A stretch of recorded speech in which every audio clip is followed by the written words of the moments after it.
I can't even tell you the number of times I've heard clients say, well, if I just do really good work, they'll notice and I'll be rewarded. The number of times I've heard people say that, I'm like, your boss he's not paying attention. She's not paying attention. They're busy doing your boss has like 50 things on their plate. Like they have 7 direct reports and everybody is competing for their attention. So hard work is not going to cut it.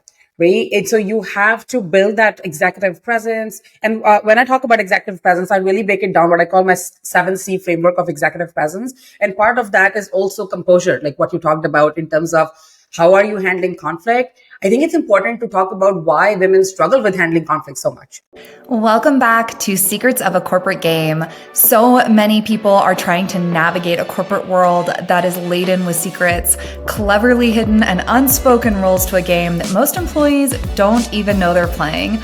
On this podcast, we try to give you a peek behind the curtain and unveil some of those secrets with tips and tricks that you can apply today to start taking control of your career and progress up the ladder faster. Welcome back. Today, we are talking about cultivating executive presence in the workplace with Richa Bansal, and I am so pumped for this conversation. She is one of the only brown-skinned women around the leadership table in her 10-year career in tech and energy. She's passionate about helping close the gender gap in the C-suite. She also just has amazing pearls of wisdom that she's going to share with us today. I'm so excited. Welcome, Richa. It's great to have you on the show.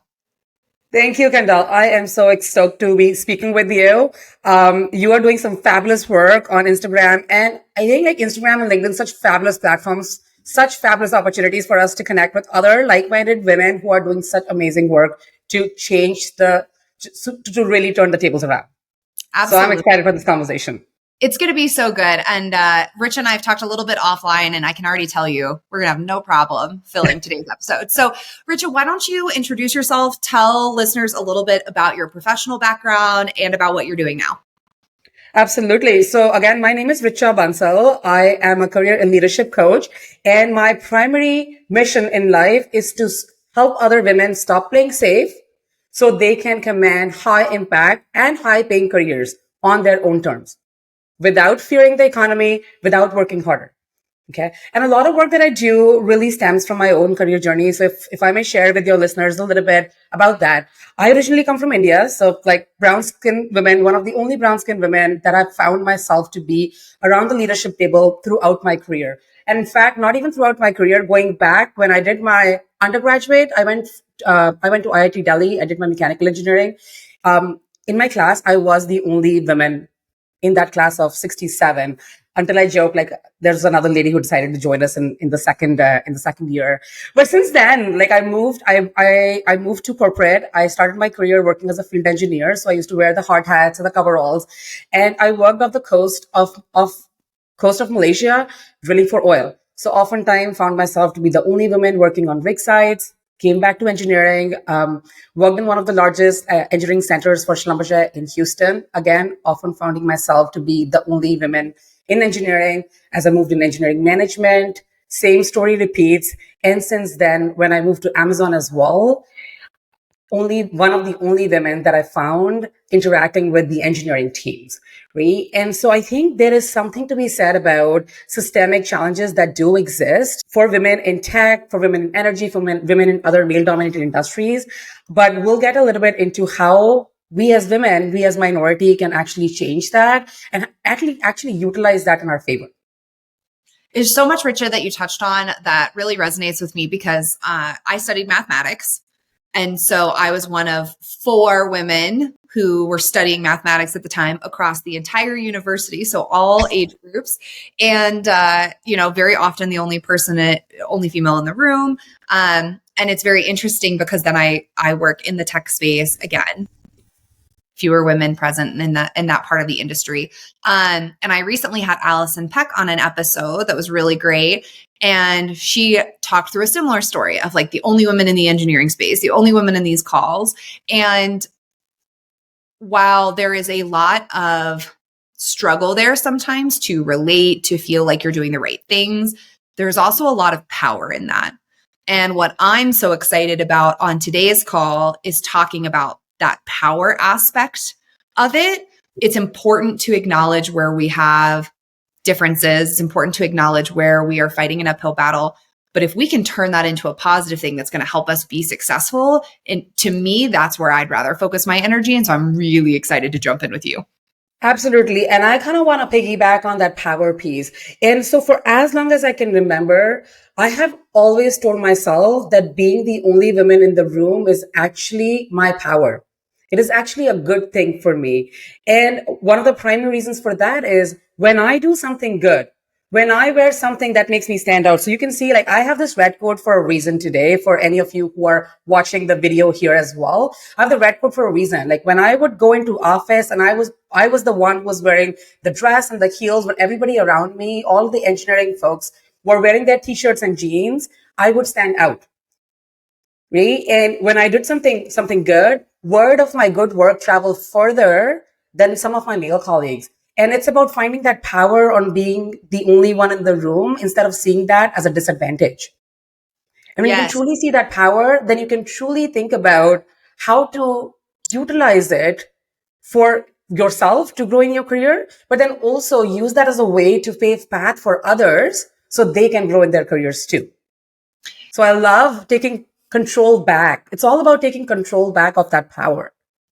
It's so important what you are touching on, because I find a lot of the time when we are faced with difficulty or isolation or minority representation of some type, it's very easy to let ourselves feel lost, to let ourselves feel as though we don't have power.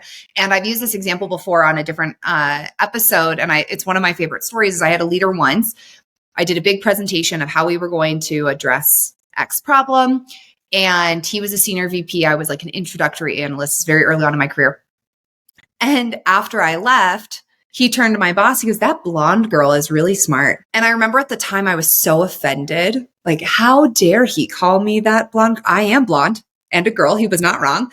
And he didn't mean it in a negative way at all. But to your point, I was the only blonde girl in the room. Right. And so the fact that my presentation was strong, my analytical skills were strong, my problem solving was strong, it went so much further with him that had my male colleague made the same presentation, and it did work to my benefit. So I love this leaning in with power. I think a lot of people also, when we talk about this, we talk about it in terms of executive presence. We talk about it in terms of how we show up.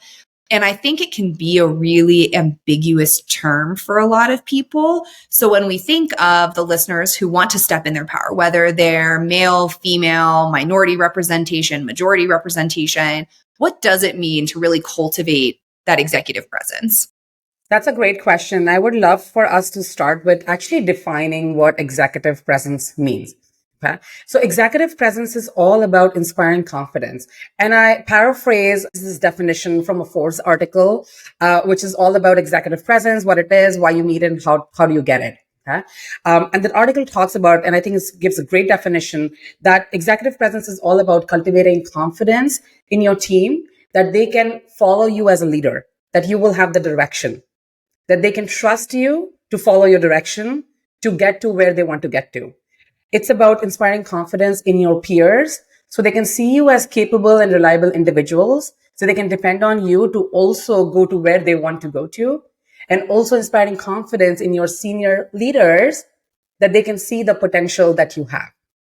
Mm-hmm. Because it's so often said, and especially again, bringing it back to the context of women, there is established research that women get promoted for proven results where men get promoted for the potential. And I think, in my strong opinion, the more women can cultivate that executive presence, the more we can change the stats on how many women are promoted on their potential. So it's all about inspiring that trust and confidence in our senior leaders that we do have the potential to do great things. And then we do get promoted based on that potential too. Totally agree. And this is something interesting that I want to kind of double click on quickly for listeners, is the difference between performance and potential. So it's interesting. This is actually a topic in my upcoming book that I've been working on, is how do we articulate that? And so often, I think as the individual, we focus a lot on our performance. Am I delivering results? Am I delivering things on time? Am I doing what my boss told me to do? Does it look the way that my boss told me it should look? Great. We get so focused in that performance piece that we don't realize that most of our career trajectory is really dependent on that potential piece. How much potential for growth, leadership, strategy do your leaders see in you when they talk to you, when you share your results, when you solve problems or handle conflict?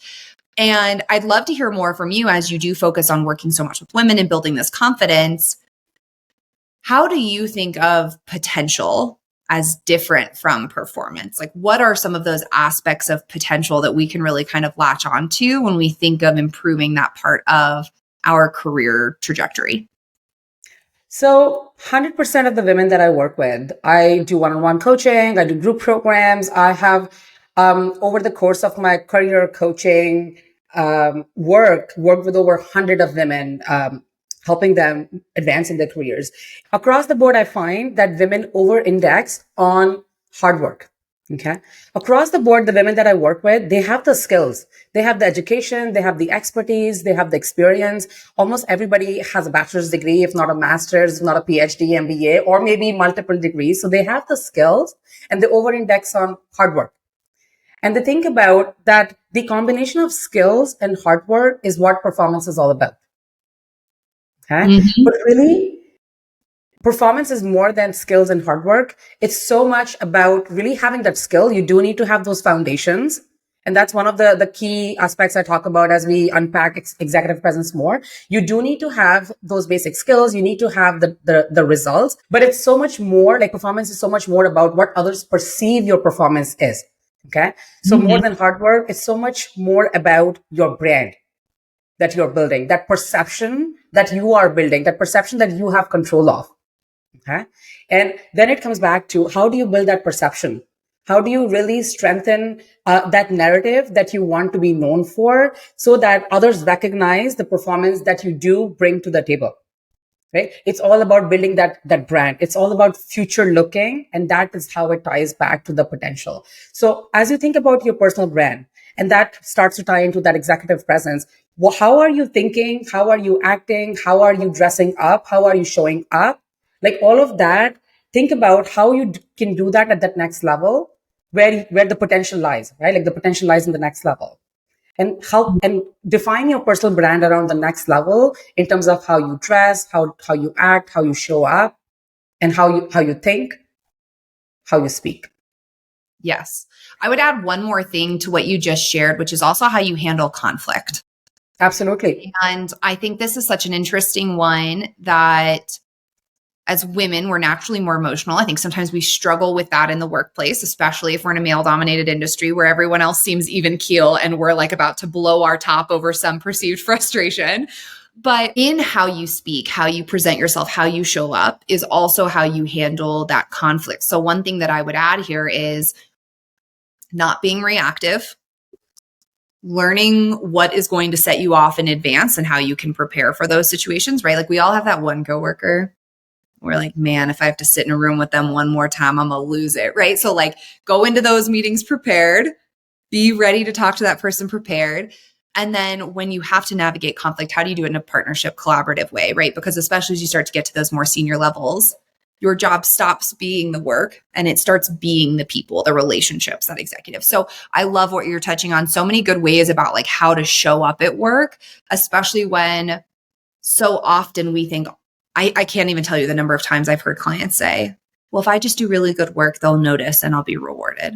The number of times I've heard people say that, I'm like, your boss he's not paying attention. She's not paying attention. They're busy I doing mean, your boss has like 50 things on their plate. Like they have 7 direct reports and everybody is competing for their attention. So hard work is not going to cut it. Right? And so you have to build that executive presence. And when I talk about executive presence, I really break it down what I call my 7C framework of executive presence. And part of that is also composure, like what you talked about in terms of how are you handling conflict. I think it's important to talk about why women struggle with handling conflict so much. Right? And 2 most common reasons that I found women struggle with handling conflict so much is 1, women get really passionate. Like I remember so many instances, like I would be the first one to tell you how many times I've cried on the job. Pretty much every single time I have cried on the job. And if I reflect back onto it, like it didn't necessarily, well, it didn't in the moment I didn't feel that it hurt my chances of growth, but it like, every time it reinforces when you cry in the workplace, how this person would behave if she was in a big room. Okay. Now, like, I'm going to caveat that doesn't mean that you are straight faced. You do not bring your emotions to the table at all. You absolutely should. And I really do think emotions and empathy is one of the superpowers that women have. But it's really about, what do you do after you have become emotional in the room? How do you handle the aftermath of after you become emotional in the room? And do you actually explain that, or like kind of shy away from that and then just shut the conversation? So one reason why women often struggle with conflict is passion. And I think the other reason why I found often women struggle with conflict is they tend to internalize the conversation as something is wrong with them. So instead of like focusing the conversation, instead of focusing on the issue that we are trying to solve together, it so quickly starts to hit on that imposter syndrome that unfortunately is bigger in women than it is in our male colleagues. Okay. So very quickly, like, something is wrong starts to turn into like something is wrong with me. I find that is the other reason women have difficulties with conflict so much more than some of our male colleagues. It resonates with me because it's so much about like my own corporate career, right? And I think it's funny you mentioned passion, and something I work with my clients a lot on is there's a fine line between passion and being argumentative. It's very fine. And it's one thing to really care about the company and to really want things to go well and to really want to add value. And there's also a point where you say, great, you guys want to do it the wrong way. I am happy to do it the wrong way. You guys you let me know, when would you like the wrong way delivered, right? Because at some point, that passion becomes obstinance, becomes difficulty, becomes, it can cause additional controversy and issues, even if you're trying to do what's best for the company. Doesn't matter. Absolutely. Absolutely. At Amazon, we had this leadership principle, have backbone and commit. And what that really meant was that you fight for what is right. Like, you fight for what you think is right with data-driven inputs. And then you fight till the end. You make sure that everybody is trying to do the right thing. But at some point, when the decision is made to move forward a different way, you go with it full force. And that point, there comes that fine line between doing the right thing and being the difficult person in the room. And that also feeds into the executive presence. Yeah, that willingness to say, I see that there's a bigger play at hand. I see that there's a different decision being advocated for. I'm going to set aside my personal opinions of how this should be done to support the larger initiative and the larger team. That speaks a lot to your character. It speaks a lot to that executive presence, to that confidence, how you show up. And I do think this is something to struggle with. I got feedback early on in my career where people were like, you are so hard to work with because you always have the right answer. And like, even when it's not the right answer, you have the right answer. And like, that becomes really challenging to work with you. And I was like, that is really good feedback. I still think I'm right, but it's really good feedback, right? So how do you overcome some of that? How do you decide, like, there's a point to which I'm willing to advocate for my beliefs, for my perspective? You should absolutely have that strength of will. But then also to say, clearly this conversation's not going to go in my favor. It doesn't matter how much I argue about it. So I'm going to let it go and I'm just going to focus on doing what I need to get done. And the second thing I wanted to touch on that you mentioned is the crying. And I think a lot of women struggle with this, and men who manage women struggle with this because we don't want to give feedback that brings somebody to tears. I get it. And yet sometimes I'm emotionally charged. And I'll never forget, I had this boss. He was wonderful, great person, worked for a really good company. And I had just had my first child. I had just come back to work and I was pregnant with my second child, but nobody knew yet. And I'm back like a week. And he's like, what? I think on this project, there was kind of a miss. And immediately the waterworks start. Because to your point, I'm thinking, he hates me. I did something wrong. I just got back and I've already messed up, right? Did he care? No. But to me, and I started crying. And at one point, I put the hand over my eyes and I was like, don't look at my eyes. They're malfunctioning, but I'm listening. Really good feedback. And I'm like choked up and I'm trying to hide my face, but it's challenging because sometimes we get emotional. I've had male colleagues who have like been on the verge of tears in certain calls that were handled certain ways. And so I think it is important that, like, in that situation, my response was I circled back after I got myself together and said, hey, I do really appreciate that feedback. I apologize. I was so emotional in the moment. I think I'm still coming to terms with coming back from maternity leave and not wanting to make any mistakes, but I do appreciate you being honest with me and I'll work on improving those things. And that is enough to keep you in that executive presence. Absolutely. Like it's really making sure that you keep that doors open to be able to get that feedback, that continuous feedback that you do need from your management, from your peers, so that you can continue to improve on that executive presence. You can improve on your performance. And when you cry and don't address that emotion as to where it was coming from, and that you still do appreciate that conversation, you still do appreciate that relationship, then you're almost like shutting that door to get that feedback. Yes, absolutely. And Absolutely. that's key for all of us, right? I do dumb things all the time, right? I have Absolutely. wonderful leadership. I do dumb things all the time. And I need to be told, hey, I get where you were going with this. Maybe let's not do it that way. Like I need that to continue to grow myself. And we want to have those open doors for feedback.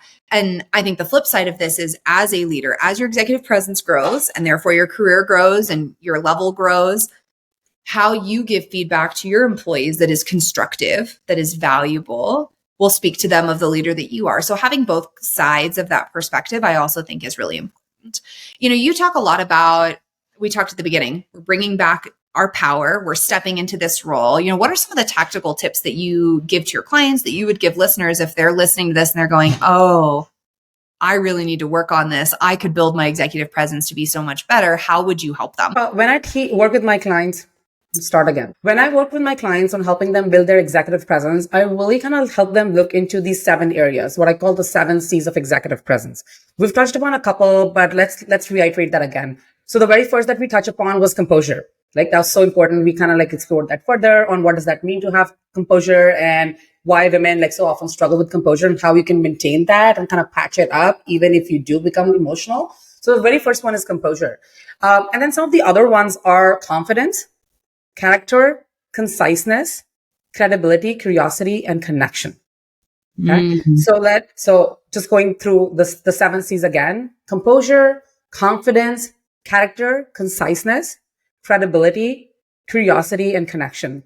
And I want to unpack maybe a couple of those for whoever is listening to this episode.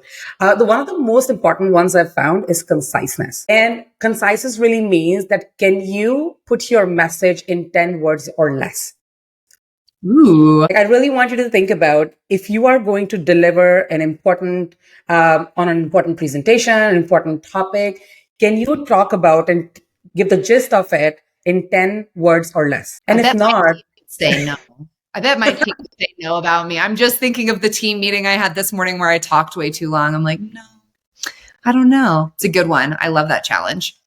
Yeah. And if you really think about it, like if I remember back to some of my most powerful leaders, some of the leaders that I really respected and admired, and I thought they had the most amazing executive presence, it was because they were very clear and concise in their message. They only spoke what needed to be spoken, and then they stopped. And then they weren't afraid of the pause. Yes, leaning into the pause for sure is a big one. They leaned into the pause. They didn't necessarily ramble. They didn't go into the over explanation of their message. They chose few words, but the words were chosen wisely.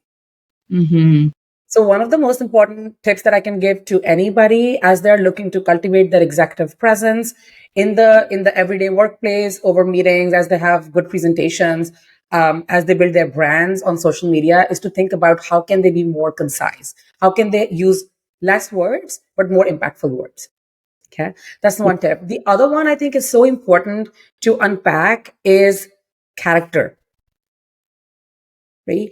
And when I think about character, is this person ethical? Does this person try to do the right thing? Yeah. It's interesting. There's a book called The New Extraordinary Leader by John Zigweed, and he does a study of 120,000 leaders, 67 different countries. And he talks about specifically character as being the largest differentiator between executives who were seen as strong leaders and executives who were not seen as strong leaders. Were they willing to do what was right for their team? Were they transparent with their team? Were they willing to say no to potentially monetizing deals that would have gone against the character of the brand, right? And so I love that we draw attention to that because I sometimes feel like that's undervalued. Absolutely. But it is a huge indicator. It is a huge indicator, and it ties directly to this definition that we started off our conversation with, right? When you have character, then your team can have faith that you will do right by them, that you will stand for them When there is pressure from the top, when things are going wrong, organizational changes are happening, when budgets are being cut, you will still stand by them. And that's important for your team, right? If you think about integrity and character in the sense of building that trust and confidence with your peers, they can understand that, again, you have their best interest in mind and not always like your own best interest in mind. And same thing for your leaders, right? Like your leaders can trust that we can put the helms of the company in this person's hand, like put the helms of this organizational unit in this person's hand, because they will always do the ethical thing. And again, we're not saying that doing the right thing means that you'll be difficult, coming back to our previous conversation, but we are still saying that you are willing to challenge the status quo. You're willing to be authentic, and you're willing to go that extra mile to make sure that what we do is right by the business and what you do is right by your people. So I think character is such a big indicator of executive presence. Absolutely. And I think one other thing that kind of goes with this in my head is willingness to admit mistake, right? So there's a very big difference between standing up on stage and saying, I'm sorry, I did wrong. I'm not saying we necessarily have to be that way all the time. But I had in an interview once, somebody asked me a question. They said, as a leader, how do you handle when your team makes mistakes? I thought that was such a great interview question. And as a leader, I said, my job is to run interference to protect my team and to support the organization. That means that I would step in front and say, hey, I made a mistake with this. Here's our path to solving that problem. Here's how we're going to avoid this type of issue in the future. Here's what we're doing to make up for my mistake. Apologize for any issues that this may have caused, but we've gotten it resolved quickly. I want to be solution oriented, but I'm also willing to say, hey, I messed up. And I think when I was starting out in my career, I didn't want to tell anybody if I messed up. I was hoping nobody would notice. I could just push that on the rug. And I started in like analytics, right? You realize like, oh shoot, that number's wrong. It should have been updated to this, right? And I think it is really hard to admit your faults, to admit the mistakes that you make. But I think the best leaders are willing to do that for themselves and their team. They're willing to say, hey, we're going to go in this direction. We found it's not working. We're pivoting. As long as they've got a solution that goes with it, I think it's so important to be able to admit to people when you mess up. Otherwise, people won't trust you long term. Absolutely. Absolutely. And it goes without saying that this doesn't only apply to people who have a team and who have reports, right? As an individual contributor, as somebody who's just starting out in your career, you can be that solutions oriented person, right? That executive presence building really starts from day one. And I also have an example from way back when I was a mechanical engineer, when I did a $50,000 mess up, like I did my calculations wrong, and I took this tool to testing and I completely perforated that tool, and it was a $50,000 mistake. And I had the good grace of my manager who didn't fire me. But then I also had the fortitude to be able to admit my mistakes and say, hey, this is how we're going to rectify it, do the RCA, and then use that as a teaching opportunity to inform other teams on what needs to be done right. Yes. Right. And so it takes a lot of guts to admit mistakes. But it does speak to your character, right? And it takes a lot of guts to admit mistakes, and it very directly speaks to that character, that this is somebody who is willing to admit that mistake. She is somebody who is willing to use that as a teaching opportunity for herself and for others. And she's somebody who will be by virtue of having that experience herself, will be able to guide her team as she grows into leadership positions as well. Yes, because the assumption that you're going to get through your career without making any mistakes is unrealistic, right? Everybody makes mistakes. Every leader I've ever had makes mistakes. And I think that it does, when you're an individual contributor, being able to admit your mistakes speaks to your character and also how you'll protect your team in the future. Doing it as a leader allows you to protect your team and to protect your organization and to continue to drive forward. And so all of these things I think are so true. So I know you wanted to touch on a few of your C's. Maybe we have time for one more C if we want to do a double click into it. Yeah, absolutely. I also think a very important C is curiosity. So one of the C's, 7 C's we had was curiosity. And if I again think back to some of my most respected leaders, they were always curious. They weren't always the first one to speak in the meeting. Right? So having a strong executive presence, having a strong personal brand leadership doesn't mean that you will have the solutions always and you will be the first person to speak in the meeting. So really, you would almost always be the one who listens more than speaks. And they are curious and they want to hear on different opinions. They are curious. And ultimately, when they do speak, they lean back on that conciseness and they speak in less words, but more powerful words. Yeah, I love that. It's interesting because one of the things I talk about as an individual contributor that I think sets you apart is what I call like proactivity. A willingness to go out and learn new things, a willingness to go out and try new things.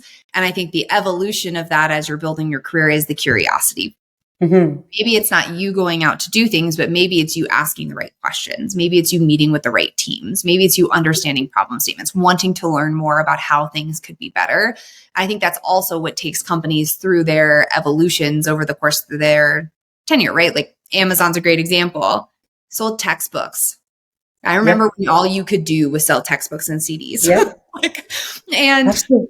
they were curious about what are the other ways in the market? What are some of these other things we could bring? What are some of the ways that we can evolve ourselves? Now they are a tech company. They are a retail company. They are a logistics company. They are all of these things because they had that curiosity, that willingness to expand into new and unknown territory. And I think as a leader, being able to ask those questions and wanting to learn more also speaks to that overall progression.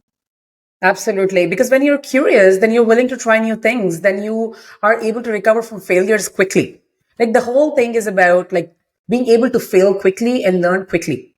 Mm-hmm. Yeah. And you're being curious as a leader, then you're willing to admit that you're wrong. You're failing quickly and taking feedback and then improving from there. And that all feeds into executive presence as well. So yeah, like if really we talked about like the three main ones, one was conciseness, one was curiosity, and really the other one was character. I think these are the main, like the three core C's. If you were to really like hone down onto where do I start? Richa, where do I start on building my executive presence? Yeah, I absolutely love these. So this has been such a great conversation. I love that we're jumping into this executive presence, into that power position within the corporate world. If you had to give one piece of advice to everybody listening for them to go do tomorrow, like, hey, if you do nothing else, if you totally dump this entire episode out of your head, still go do this, what would that one piece of advice be for you? I think the one piece of advice that I will give people, women, as they are looking to build their executive presence is to be willing to be wrong, be willing to learn and listen, and be willing to be intentional. Yeah. Be very intentional. So as you're walking into rooms, as you're attending meetings, don't be a fly on the wall. Okay. Be intentional in learning, be intentional in listening, implement some of the things that you're listening, fail, learn quickly, and then figure out from there, take feedback and figure out for yourself, what kind of a leader do you want to be? How would you like your executive presence to be? I love that. That's the advice I want to give people. Be intentional with your time. Be intentional. Absolutely. Go into the boardroom on purpose. Don't Absolutely. be there if you were invited. Don't be a fly on the wall. Don't be a fly on the wall. If we can like just size it all, like don't be a fly on the wall. Yes, that's great. Awesome. Well, I think today's episode was amazing. Thank you everybody for tuning in. If you liked today's episode, please rate us 5 stars, leave your comments below, additional questions for Richa or myself. And then also if they listen to this and they're like, oh my gosh, I need more information from her. I need to work with her. I need to learn more about confidence and executive presence. Where can they go to find you? So I am very active on LinkedIn. So they can just search Richa Bansal. I will pop up. I would love to connect with all of you on LinkedIn. On Instagram, also I'm present with the handle pinkcareers_. So you can connect with me on Instagram as well. I do a lot of work. I run group programs in supporting women in quit playing safe so they can build those high paying, high impact, balanced careers for themselves. So follow me on those 2 platforms and I would love to chat more. Absolutely. We will definitely tag both of those in the show notes so that you guys can find Richa and get some more information. But it was wonderful having you on the show. We'll have to have you back. Thank you so much for having me, Kendall.